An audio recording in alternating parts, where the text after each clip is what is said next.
चंद्रवरदाई के पृथ्वीराज रासों में अनुप्रास, यमक, श्लेष, वक्रोक्ति, उपमा, रूपक, उत्प्रेक्षा, भ्रम, अतिशयोक्ति आदि अलंकारों का बहुत ही सुंदर प्रयोग है। वीर और श्रृंगार रस की प्रधानता है। दोनों रस का सुंदर परिपाक है।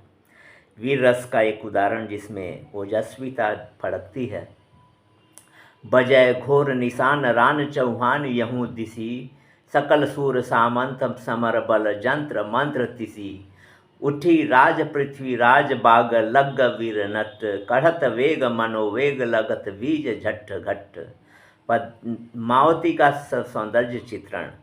मनहु कला सम भान कला 1600 बनिए, बाल वैस ससीता समीप अमृत रस पन्निए, विगसी कमल स्वीग भ्रमर धेनु खंजन मृग लूटिय, हीर कील अरु बिंब मोती नख सीख अहि छूटिय, छप्पनी गयंध हरिहंस गति विह बनाए संचय संचिय। चंद ने पद्य में स्वाभाविक इतिहास लिखा है। ये पृथ्वीराज के साथी संवत 1151 में पैदा हुए थे।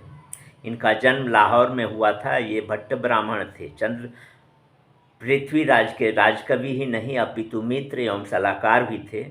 भाषा, व्याकरण, काव्य, साहित्य, छंदशास्त्र, ज्योतिष, पुराण के प्रकांड पंडित थे।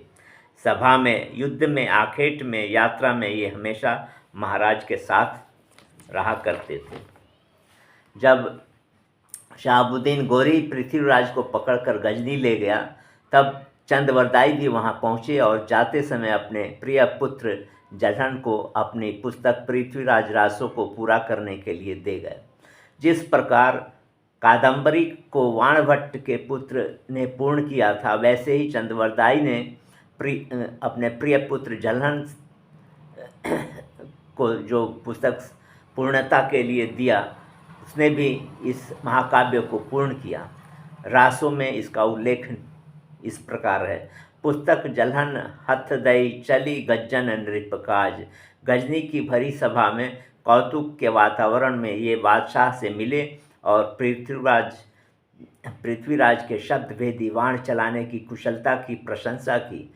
चंद्रवरदाई का संकेत पाते ही पृथ्वीराज ने ऐसा वाण मारा कि बादशाह की लीला समाप्त हो गई।